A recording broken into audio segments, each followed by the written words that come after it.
la thérapie cognitive comportementale du trouble panique et de l'agoraphobie. Mon nom est Jean Goulet, je suis médecin psychiatre et ce cours vidéo vous permettra de mieux connaître le trouble panique, de même que l'agoraphobie et le traitement cognitif comportemental de ces conditions. Pour plus de détails, je vous invite à consulter notre site Internet www.tccmontréal.com. La TCC du trouble panique et de l'agoraphobie a une efficacité bien démontrée scientifiquement, ce qui fait en sorte qu'elle constitue le premier choix de traitement recommandé par les groupes d'experts. L'efficacité est semblable à celle des médicaments. La thérapie a cependant l'avantage important de maintenir ses bénéfices après la fin du traitement, ce qui n'est pas le cas des médicaments. Décrivons d'abord le trouble panique. Ce trouble apparaît habituellement dans la vingtaine ou au début de la trentaine. Il se caractérise par l'apparition d'attaques de panique spontanées et répétées. Il s'agit en fait de crises d'anxiété intenses où on peut avoir l'impression d'être sur le point de mourir ou de perdre conscience. Elles sont souvent accompagnées de nombreux symptômes physiques, comme une sensation d'étouffement, une sensation de manquer d'air ou de serrement au niveau de la poitrine, palpitations, étourdissements, etc. Le début est subit ou très rapidement progressif et la durée de ces attaques peut paraître très longue, mais elle est généralement limitée à quelques minutes. Qu'est-ce que l'agoraphobie? C'est la crainte et l'évitement des situations où on se sentirait en danger ou gêné en cas de malaise. C'est la crainte ou l'évitement de situations où on s'en sentirait en danger ou gêné en cas de malaise intense. C'est la raison pour laquelle les personnes qui souffrent d'agoraphobie peuvent éviter des situations qui semblent très différentes, comme une foule dans une salle de spectacle bondée ou à l'autre extrême, se retrouver seul au milieu d'une route de campagne très isolée.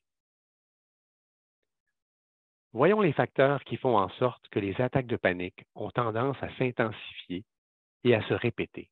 Lorsque l'attaque de panique apparaît sans facteur précipitant, autrement dit sans déclencheur, le cerveau déclenche spontanément la réaction d'alarme. Ces symptômes vont déclencher des pensées alarmistes, comme par exemple, Mon Dieu, qu'est-ce qui m'arrive? Est-ce que je suis en train de mourir? Et ces pensées vont évidemment alimenter l'anxiété, qui, elle, va, à son tour, augmenter la réaction physiologique d'alarme. Et c'est ce cercle vicieux qui explique pourquoi les symptômes anxieux s'amplifient rapidement et de façon très importante. Le même cercle vicieux se produit lorsque l'attaque de panique est déclenchée par un événement extérieur. Imaginons par exemple une personne qui a fait ses premières attaques de panique alors qu'elle était au volant de sa voiture. Au moment où elle tente de reprendre le volant, elle craint de faire une autre attaque.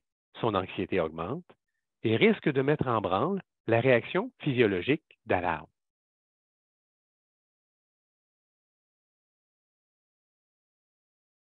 Et alors, le même cercle vicieux peut s'emballer et engendrer une attaque de panique. Cette diapositive illustre de quelle façon les deux grandes étapes de la thérapie cognitivo-comportementale vont bloquer ces deux cercles vicieux. La flèche rouge à droite nous montre que l'exposition aux sensations physiques de la panique va permettre à la personne qui souffre de troubles paniques de devenir moins sensible à ces sensations. Ainsi, elles n'alimenteront plus les pensées alarmistes, ce qui coupe le cercle vicieux et empêche l'attaque de panique de s'intensifier. L'exposition aux situations d'agoraphobie, illustrée par la flèche rouge de gauche, permet à la personne qui souffre d'agoraphobie de développer son sentiment de sécurité dans ces situations. Ainsi, elles auront de moins en moins de risques de déclencher des attaques de panique. Voyons maintenant les principes de base de l'exposition. Rien de plus compréhensible que de ne pas avoir envie d'affronter les situations qui provoquent de la peur. Et on a plutôt tendance à les éviter. Pour une raison bien simple, ça nous procure un soulagement immédiat. Par contre, ça empêche de gagner confiance face à ces situations et ça maintient l'anxiété, voire même l'augmente à long terme. Donc, on aura intérêt à faire face graduellement à ces situations.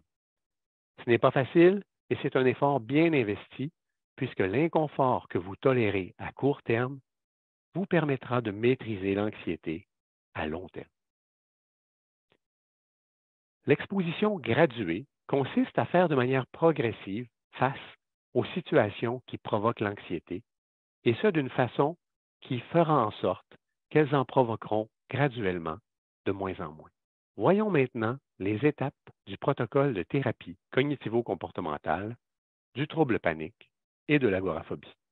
En début de traitement, nous utiliserons souvent une fiche thérapeutique pour aider les personnes à faire face à ces attaques de panique et à mieux gérer les émotions et les sensations qui en découlent. Ensuite, nous procéderons aux exercices d'exposition, aux sensations physiques et d'exposition graduée pour l'agoraphobie. Le travail sur les pensées qui alimentent l'anxiété est vraiment important. C'est ce qu'on appelle l'approche cognitive. Mais de plus en plus de thérapeutes intègrent ce travail aux exercices d'exposition, ce qui semble plus efficace. Et nous terminons en utilisant quelques exercices qui permettent de maintenir l'amélioration à plus long terme.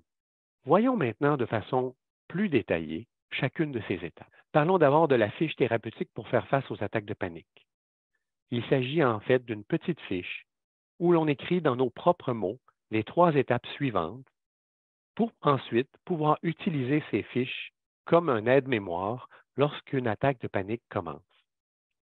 Décrivons les 3 étapes suggérées. On se concentre d'abord sur notre respiration. Traditionnellement, nous utilisions l'enseignement de la respiration abdominale, c'est-à-dire par le ventre, où on apprend à respirer lentement. Certains thérapeutes proposent maintenant plutôt des exercices inspirés de la méditation, qu'on appelle de centration sur la respiration. Vous pouvez en trouver des exemples dans la section Méditation de notre site Internet.